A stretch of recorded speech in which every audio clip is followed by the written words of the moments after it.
Hello everyone, welcome back to Humble Acres. My name's Jordan, and today we're going to be raking with the new to me rake. So this is actually the first time I've even had on the tractor. I was a little worried it might be too heavy and it might pull the front up, but that's not an issue. It's actually pretty darn light. I don't even notice it when it's on the tractor, so that's a good thing. I didn't hook the quick hitch up to it. I don't know if it would work or not, but I didn't have the quick hitch on anyway for the sickle mower, so I just hooked it up to the 3-point directly. We need to go through and grease everything up, make sure that's all working. These seem to be locked in. The guy I bought this from actually kind of went through it with me and kind of told me how to use it and stuff, but honestly I don't remember a whole lot, and that was quite a while ago. Early this spring that I bought this, and it was sitting on the ground and the ground was frozen, so we actually had to use a blowtorch to heat the ground up to get it out of the ground. So it took quite a while to actually get it out of the ground, but yeah, he said he just upgraded to a bigger one. They have a very big hay operation, so yeah, I got it fairly cheap. I think I paid 550 bucks for it, so that was the cheapest wheel rake that I could find around here, so I'm pretty happy with that. But yeah, I don't really remember exactly how to use it. I'm assuming I need to take this out so everything can rotate, and I'm assuming it's the same thing with all of these. You gotta take this out, pull this out so everything can rotate and adjust with the ground.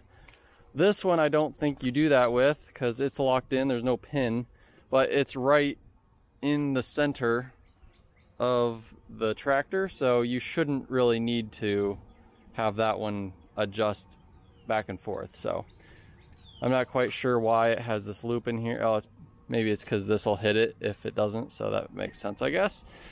So that one has a lock down there too for rotation. So once we get down to the field, we'll remove all those when we can set it down. Don't want to do that now because obviously it's probably not balanced and it'll drag.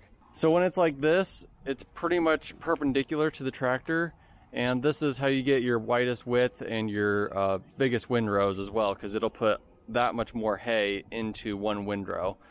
So he said depending on how big you want your windrows, you need to rotate this. So as far as I know, this plate here, yep, has a pin in it here.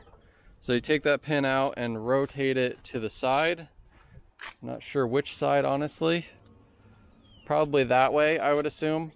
Yeah, so we'll rotate it that way, get this wheel closer to the tractor, and then that'll give us a smaller windrow. So the goal for today is, it's been raining on my hay that I've cut, and I knew it was probably going to happen, but it actually rained a lot more than I was expecting.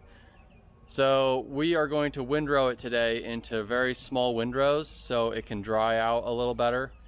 Starting today, it's supposed to be in the 90s for the next 6 or 7 days, so we have great weather now. It's going to be very hot, but it'll dry out the hay a lot better. And we have a little breeze and it's sunny, so it's going to be great for this. So I want to go out, rake it all into smaller windrows so it can dry better, and then tomorrow we'll probably go out and rake it all into a big windrow and probably also bale it tomorrow. So we'll see how it dries out, but that's the goal for now. So let's get to greasing this up. I have no idea how many grease points there are on it. Probably not a whole lot, honestly. I would assume one for each wheel, maybe one at these pivots, but honestly probably not. I honestly don't even see a grease cert, so probably not. I assume there's a grease cert on the wheels. No, those are like trailer axle bearings. They do not look greasable. So, no grease point there. Is there one up here? Nope. Alright, so there are no grease points on this, so maintenance free. So yeah, I guess we'll just hope and pray everything works right. Are the wheels, they're pretty tight on there. That one has a tiny bit of play. Oh, that one's got a bit of play. That one's tight. We might actually need to tighten the bearings down in here. We could repack them as well, but that one's tight, that one's tight. This is the loosest one here, so I'm not sure about that one. I guess we'll head down to the field and get raking. All right, well, we're out here in the field. I think I'm gonna start on this field because from what I've been told, wheel rakes are way better for level ground, and the other field is not very level. So figured I would start out on this one, see how it goes, and then I guess we go from there. But I'm sure I'll get the hang of it, but videoing and doing this and trying to watch it really close, it can be difficult. So I'll do my best. Hope you don't get upset at me. So we gotta take all of the locks out now, and then we can get this thing going. I also want to rotate it too, but maybe we should rotate it first. Oh, there's a pin in there.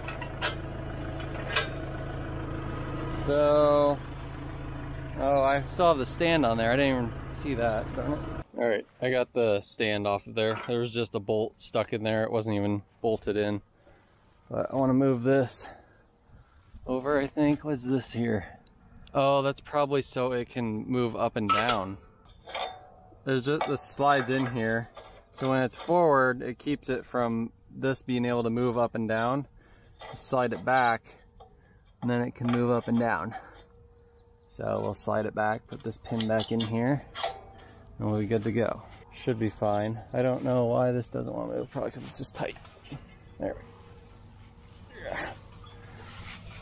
go. I'm hoping this is right. Yeah, this has to be the right way. Wouldn't make any sense if it wasn't. This is off to one side a lot, but... Alright, let's just try there, I suppose. Put that pin in there. And then put this back in here. I guess let's try that. It's over quite a bit, but I want these windrows to be pretty small. This hay is actually already pretty good, so it's looking pretty good. There's still some green stuff in there, so hopefully another day of very dry weather will help a lot, but we gotta get it turned. Yeah, it's pretty green on the bottom still, so we gotta get this turned so it can dry. Alright, I guess we gotta take all these out still. Keep getting distracted.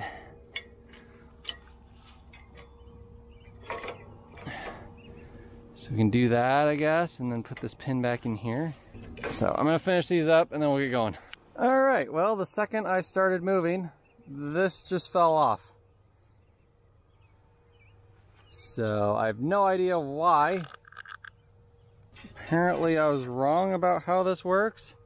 I have no idea. I really don't. I thought there was something holding these in. I'm at kind of a loss, but new equipment you've never used before, you kind of have to learn. And most of the time it's the hard way. So, it looks like this one's fallen out too. So, that's good. Good, good, good, good. Are you not supposed to take these out, I guess? I was under the assumption these are supposed to be able to rotate. It doesn't make any sense why they're falling out. Is this one gonna fall out too then? Because if that fell out, that's going to be a heck of a time trying to get that back in there. That doesn't make any sense at all to me. Maybe I'm just wrong and I have no idea what I'm talking about. I can't reach both. There we go. Put my safety sandals to the use there.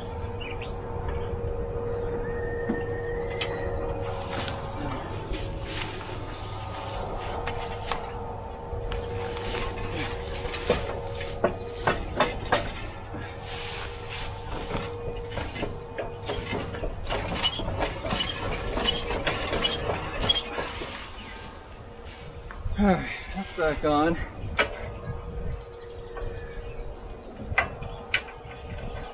I mean, I guess I have to leave that locked in. I don't understand. I feel like that's not correct, but I don't know what else to do. So I'm just gonna keep them locked in there. I guess, I don't know. Alright, well, I locked all three of the pivot points back in. I don't really understand as to why it's acting like that, but maybe it'll work fine all locked in like that. I don't know. We're just testing things out here. We'll see what happens now.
So you can see that I got all the fields raked now. I actually went over all of them once, and you could see there was like quite a few little spots that I don't know if I missed, but it was kind of pulling back into the other rows. So I actually went back, because when I first raked it, the spot where I raked it onto didn't technically get raked off of the ground, so it was still going to be moist underneath there. So what I decided to do is, after I raked all of it, I went back over and raked the rows over again, just to make sure there wasn't anything that wasn't turned over. So I went basically over both the fields twice, but it was quite a bit of fun. I learned how to use the rake really well. Honestly, it worked really good. I really like that at the end of each row, I can just pick it up and move it wherever I want, and it's not touching the ground and making kind of a mess. So I really like that. I did notice that it needs to be tilted pretty good in order to actually rake it, because if you just leave it flat, the wheels aren't going to want to turn, and it just kind of bunches up. So that's kind of, I guess, the biggest issue I could see. This is probably the least amount of angle I would want with it, because any less angle than this, the wheels don't like to turn. That's my experience anyway. The guy I got from said you could leave it flat and it would work, but I don't really see how that would happen. I didn't even have it near flat and it was getting clogged up. So maybe I had it too low to the ground, possibly. I tried to adjust the height and stuff on it, but nothing seemed to really matter. So I guess I'm not 100% sure. But the fields came out fine. They are a little clumpy, and that's just because they were kind of clogging up, like I was saying. So it's a learning process, but honestly it worked out great. Everything is still fine, tight as it was. That one's still loose. Tight and tight. So yeah, it worked out really well. I'm really happy with it. It seems to be pretty durable. I don't know even how far these are worn down, so I might get a new one and see how far they're worn down, because they could actually be worn down quite a bit and I just don't know it. So anyway, the tractor worked great. Rake worked great, and honestly on the uneven ground it really wasn't that bad, mostly because it has this spring on here, so if there's too much pressure it can just push up and it's free to move. So it's I don't know, it works out pretty good. I'm very happy with it for sure. I might just sell the other one, I don't know. It's still, you can probably see it, it's still sitting over there, but I think that's probably it. Tomorrow, I mean, this was the very last stuff that I raked, and it's already, I mean, there's a little bit of green in there, but by tomorrow I bet you that'll all be gone. So like right on top here you can see there's some green, but I mean, hopefully it's gone tomorrow. If it's not gone tomorrow, then I'm probably going to wait until like Sunday or Monday. I have until like next Tuesday before it's supposed to rain again, and it's supposed to be sunny and 90s every day.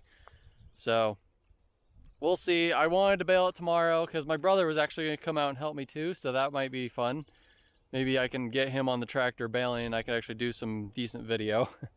It's always hard to do everything by yourself, but I think I actually have all of this baling sold already too, and some of the next one, so that's nice. I'm hopefully not going to have to store it. Hopefully they can just come pick it up off the field. I'll have to figure that out, but I'm happy that I have it sold in advance so I don't have to try to sell it. So word of mouth is always the best. So yeah, I think that's going to be all for this video. I hope you enjoyed, but we'll see you in the next one, and we'll be baling hopefully.